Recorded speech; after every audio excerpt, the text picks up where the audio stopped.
साल 1996, तारीख 30 अक्टूबर और भारत का बॉम्बे शहर, मुंबई शहर। उसी समय बॉम्बे शहर का नया नाम मुंबई में बदल दिया गया था। इसी शहर के सहार एयरपोर्ट, जो अभी छत्रपति शिवाजी एयरपोर्ट है, इसके बाहर हजारों लोगों की भीड़ खड़ी और एक ही नाम चिल्ला रही थी। बॉलीवुड एक्ट्रेस सोनाली बेंद्रे हाथ में आरती का थाल लिए एक शख्स के स्वागत में खड़ी थी। एयरपोर्ट के बाहर ही ढोल और नताशे बज रहे थे। तभी एयरपोर्ट पर एक प्राइवेट जेट की लैंडिंग होती है और एक शख्स लाल नेपोलियन जैकेट पहने उतरता है, सिर पर काली टोपी और काला चश्मा।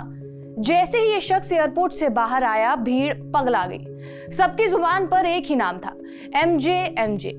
ये और कोई नहीं बल्कि king of pop Michael Jackson थे और हिंदुस्तान में अपना शो करने आए थे। मुंबई के अंधेरी स्पोर्ट्स कॉम्प्लेक्स में इनका शो हुआ, लेकिन लोगों में क्रेज इतना कि लोग अपने फेवरेट पॉप स्टार की झलक पाने के लिए, उनके शो देखने के लिए हर जुगाड़ लगा रहे थे। सूटकेस भर भर के पैसे दे रहे थे, लेकिन शो की टिकट नहीं मिल पा रही थी। यहाँ तक कि बॉलीवुड डांसर प्रभुदेवा भी पूरा दिन उस होटल की लॉबी में इंतजार करते रहे, इसी उम्मीद में कि उनकी मुलाकात उनके आइडल से होगी, और ऐसा हुआ भी। माइकल जैक्सन का शो मुंबई में ताबड़तोड़ रहा। वो शख्सियत ही ऐसी थी, क्या सिंगिंग क्या डांसिंग, सब में लोगों के पैर थिरकाने को मजबूर कर देते थे। लेकिन इस मून वॉक कॉन्सर्ट से परे भी उनकी एक दुनिया थी, जहां वो खुद को आम इंसान की तरह देखना चाहते थे।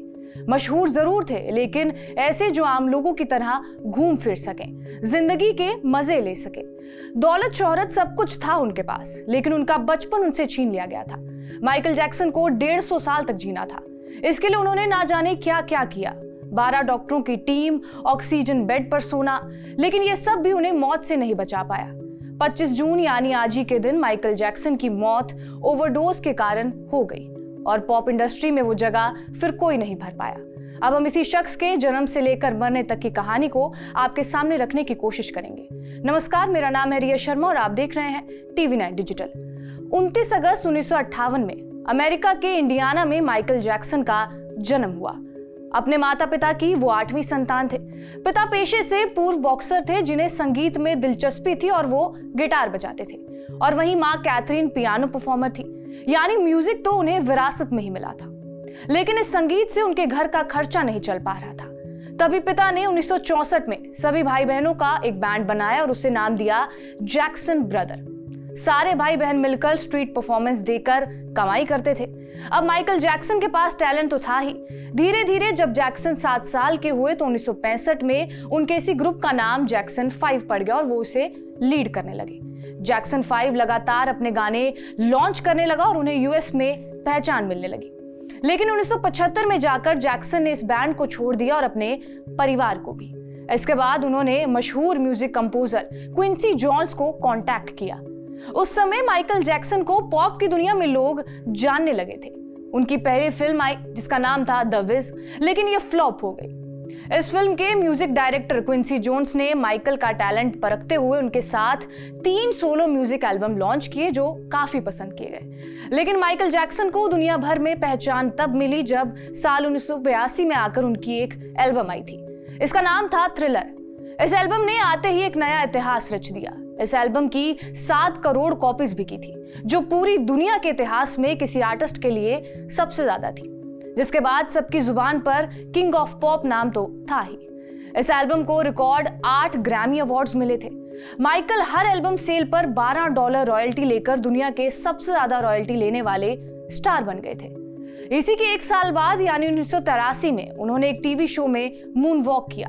वो दिन है और आज का दिन है। माइकल जैक्सन की मून वॉक को कॉपी करने की कोशिश हर किसी डांसर ने की है, लेकिन 1987 में जारी म्यूजिक वीडियो स्मूथ क्रिमिनल में माइकल जैक्सन ने जो डांस स्टेप किया था, वो करना किसी के लिए आसान नहीं था। इस स्टेप में माइकल जैक्सन सीधे खड़े रहते थे और वो इसी पोजीशन में अपने शरीर को 45 डिग्री के कोण में आगे की तरफ झुका लेते थे। सफलता और पॉपुलैरिटी दोनों उनके कदमों में थी। लेकिन ये बात भी झूठ नहीं है कि हर फेमस आदमी किसी ना किसी विवादों में घिर ही जाता है। ऐसा हुआ भी। धीरे धीरे जब माइकल जैक्सन अपना शो कर रहे थे तो लोगों ने ये देखा कि उनका स्किन कलर अचानक लाइट होने लगा था। वो एक अमेरिकन अफ्रीकन थे जो डार्क स्किन टोन के थे। ऐसे में उनका अचानक से गोरा होना जाहिर सी बात है चर्चा का विषय होगा। माइकल के कई इंटरव्यूज हुए और उनसे एक ही सवाल बार बार पूछा जा रहा था कि क्या आपने अपनी स्किन ब्लीचिंग करवाई है या फिर कोई सर्जरी करवाई है। इसके जवाब में वो कहते थे कि उन्हें स्किन से जुड़ी एक बीमारी है जिसे विटिलिगो कहा जाता है। इस परेशानी में उनके शरीर में सफेद धब्बे बन गए थे और इन धब्बों को छुपाने के लिए माइकल सफेद मेकअप करते थे। हालांकि उनके पिता बचपन में उनकी नाक और उनके चेहरे का मजाक भी उड़ाते थे और कई लोगों का मानना यह भी था कि वो अपनी स्किन और लुक्स को लेकर बहुत टेंस्ड रहते थे। हालांकि माइकल की मौत के बाद उनकी मां ने भी यह दावा किया कि माइकल ने विटिलिगो से छुटकारा पाने के लिए कुछ सर्जरीज करवाई थी, लेकिन फिर खुद को सुंदर बनता देख उन्हें कॉस्मेटिक सर्जरी करवाने की लत लग गई।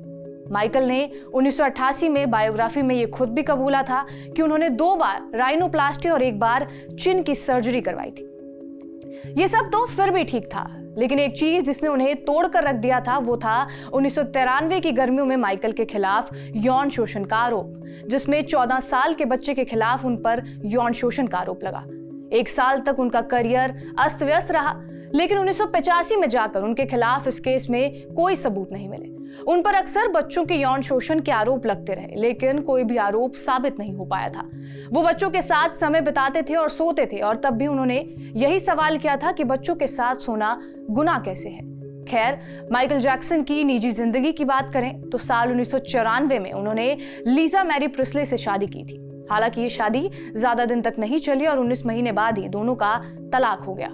इसके बाद साल 1997 में उन्होंने अपनी नर्स डेबी रॉफ से शादी की।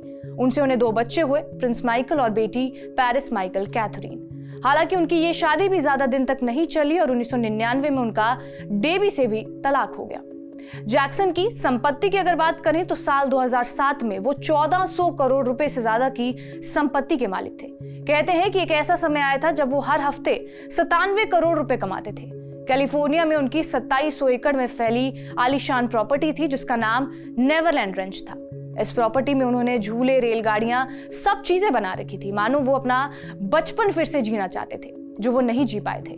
लेकिन 2002 के बाद वो ज्यादा अकेले रहने लगे। पेन किलर्स, कॉस्मेटिक सर्जरीज, यही उनका जीवन बन गया था। और फिर 2009 में 25 जून की दोपहर लगभग 2:30 बजे एक खबर आती है कि माइकल जैक्सन नहीं रहे। वो अपने वर्ल्ड टूर के लिए आखिरी शो लंदन में करने वाले थे, लेकिन उससे पहले ही उनकी मौत हो गई। शुरुआती दौर में यह कहा गया था कि उनकी मौत कार्डियक अरेस्ट की वजह से हुई है, लेकिन बाद में पोस्टमार्टम रिपोर्ट में यह खुलासा हुआ कि घटना वाले दिन माइकल जैक्सन को नींद नहीं आ रही थी, तो उन्होंने अपने निजी डॉक्टर कॉनराड मुरे से यह कहा कि उन्हें दूध दें ताकि वो सो पाए। यहाँ पर दूध से उनका मतलब एक ड्रग से था।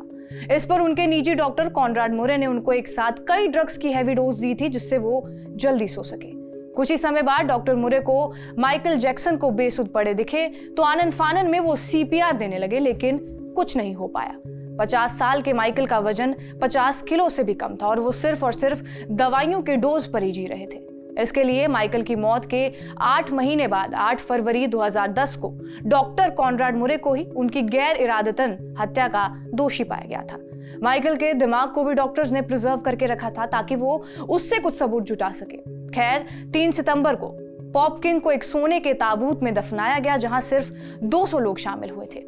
आखिर में आपको माइकल जैक्सन के ही शब्दों के साथ छोड़ जाते हैं। जब हजारों प्रशंसक चिल्लाते हैं, आपका अभिवादन करते हैं, अपने प्यार का इजहार करते हैं, उसी समय आपके अंदर कुछ अकेलापन आपसे जूझ रहा होता है। आपको ये वीडियो कैसा लगा हमें कमेंट बॉक्स में जरूर बताएं। बाकी देश और दुनिया की तमाम बड़ी खबरों के लिए बने रहिए हमारे साथ TV9 डिजिटल पर।